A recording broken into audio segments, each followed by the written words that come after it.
Blaring Out with Eric Blair Show. We're backstage here at the Key Club for the Dime Bash, and I'm here with Dave Grohl. Dave, now, how did you get involved with the Dime Bash? Well, I met Vinny and Dime a really long time ago at an Ozfest. The Foo Fighters played an Ozfest in England in like 1998, I think it was. And it was weird because I think Korn had canceled, and so they called us, and we're like, really? Foo Fighters at an Ozfest? It was Slayer and Pantera and Ozzy. So we thought, yeah, fuck it, we'll do it. And we went, and we were really nervous because we didn't feel like we fit in. But everybody was so fucking cool. And Vinny and Dime were awesome. They were super fucking cool. So then, whenever Pantera, I used to live on the East Coast, whenever they'd come around Philadelphia or New York, I'd go and see them play. And we just made friends. And then, you know, when Dime was killed, it freaked us all out. And he was just one of those guys that fucking everybody loved, you know? And you could be in the Foo Fighters, or you could be in Slayer, or you could be fucking Justin Bieber, or whatever. He'd be your best bud. And so when he passed away, I wrote Vinny a letter because when Kurt Cobain died, you know, our worlds were all turned upside down, and this good friend of mine sent me a letter, and it said, I know you can't really imagine playing music right now, but it'll come back, and that's what'll help you get on with life, is music.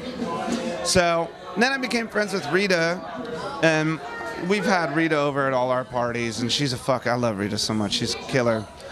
But I think, you know, before we went on to do that last song, I was just thinking about why all of us are here, and all of us are here because, to be honest, Dime was the coolest fucking dude in the world, and everybody here was friends with him. So,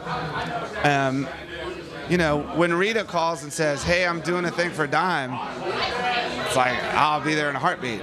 So that's why I'm here. Now, I gotta go because I gotta go change diapers. well, I just wanted to know, now, what's it like working with Butch Vig again? Butch is great. It's the same as it was 20 years ago. He's amazing.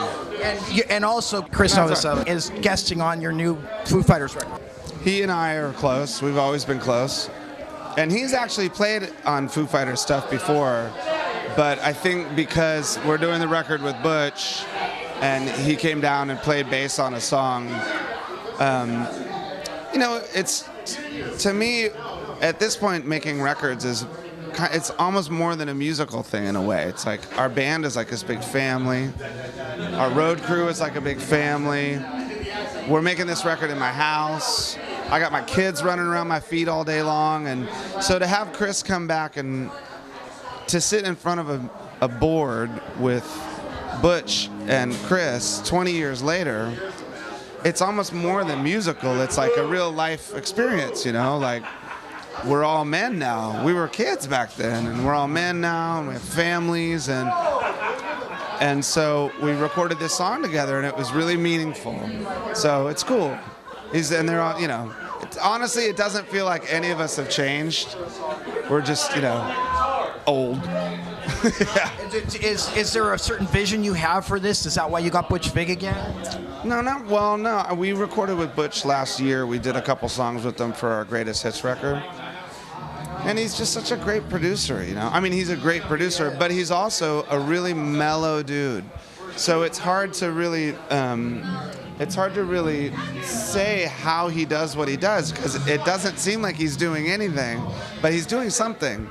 And I just felt like it was time for us to do it with Butch, because we've also been close for the last 20 years. He's one of those guys that, you know, making that record, Nevermind, was such a huge moment for all of us, and it changed all of our lives. So if I don't see Butch or Chris Novoselic for like 2 years, when I finally do see him again, you immediately feel that connection because it was a huge thing, you know? So working with Butch it's perfectly natural and fun, and it's great.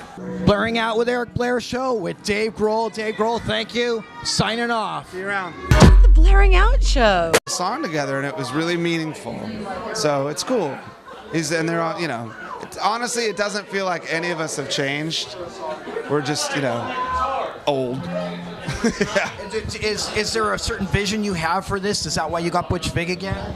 No. We recorded with Butch last year. We did a couple songs with him for our greatest hits record. And he's just such a great producer, you know? I mean, he's a great producer, but he's also a really mellow dude. So it's hard to really say how he does what he does, because it doesn't seem like he's doing anything, but he's doing something. And I just felt like it was time for us to do it with Butch, because we've also been close for the last 20 years. He's one of those guys that, you know, making that record, Nevermind, or New York, I'd go and see him play, and we just made friends. And then, you know, when Dime was killed, it freaked us all out, and he was just one of those guys that fucking everybody loved, you know? And you could be in the Foo Fighters, or you could be in Slayer, or you could be fucking Justin Bieber, or whatever. He'd be your best bud. And so when he passed away, I wrote Vinny a letter, because when Kurt Cobain died, you know, our worlds were all turned upside down, and this good friend of mine sent me a letter, and it said, I know you can't really imagine playing music right now, but it'll come back, and that's what'll help you get on with life, is music. So then I became friends with Rita, and we've had on Foo Fighters stuff before, but I think because we're doing the record with Butch, and he came down and played bass on a song, you know, it's, to me, at this point, making records it's almost more than a musical thing in a way. It's like our band is like this big family. Our road crew is like a big family. We're making this record in my house.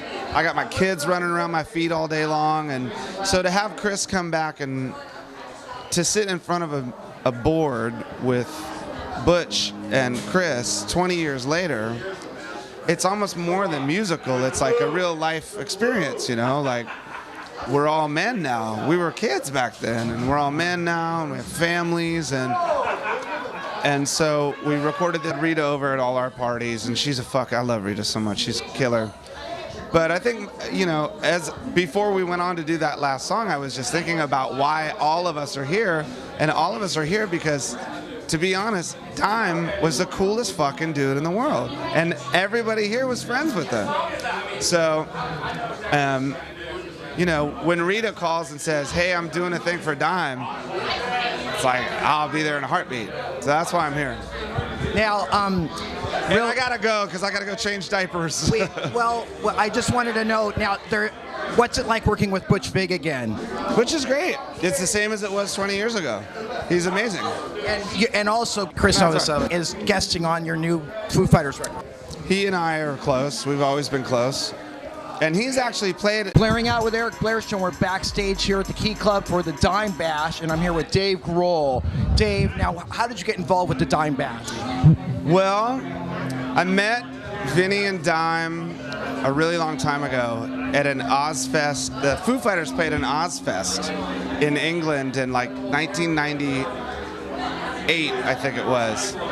And it was weird because I think Korn had canceled, and so they called us, and we're like, really? Foo Fighters at an Ozfest? It was Slayer and Pantera and Ozzy. So we thought, yeah, fuck it, we'll do it. And we went, and we were really nervous because we didn't feel like we fit in. But everybody was so fucking cool.